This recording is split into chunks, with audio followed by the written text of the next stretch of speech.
Hi, how are you? Well, welcome. Hey, that has a rhythm to it. Well, welcome.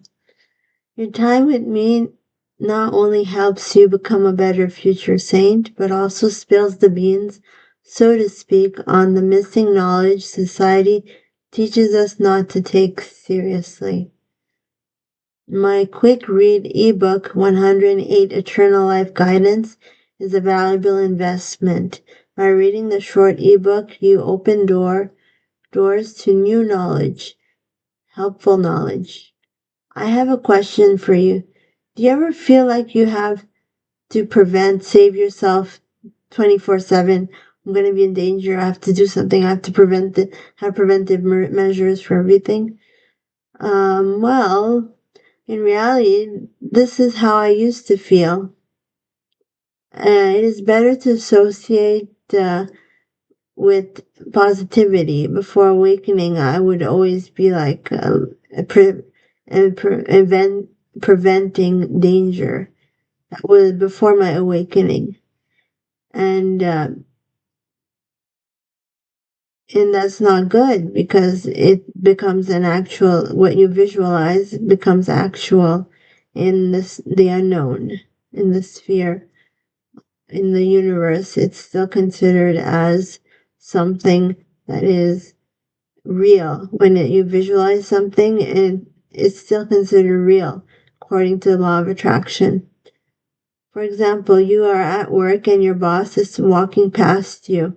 Instantly you think, of ways to prevent his eye contact, his scary gaze.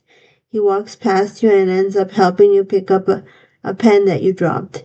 There were negative emotions before, but amicable gestures later on. Not saying which negative emotions, because I'm making an effort to unlearn the meaning behind all these negative emotions society teaches us to know, or else we're incompetent, we're illiterate. And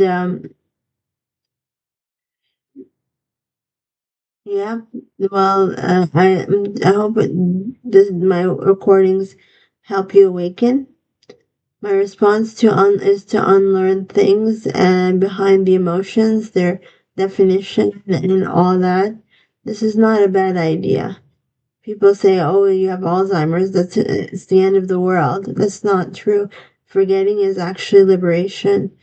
Perhaps in their next life, they're probably ahead of other people who didn't have Alzheimer's, because God can lead you to. You can rely on your God, Buddha, Jesus, Allah, and so on can guide you. I'm not sure about the afterlife. Just speculating things.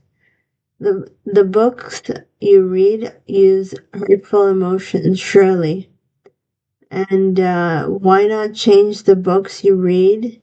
Instead of murder mysteries, you can expose yourself to self-help books and ebooks.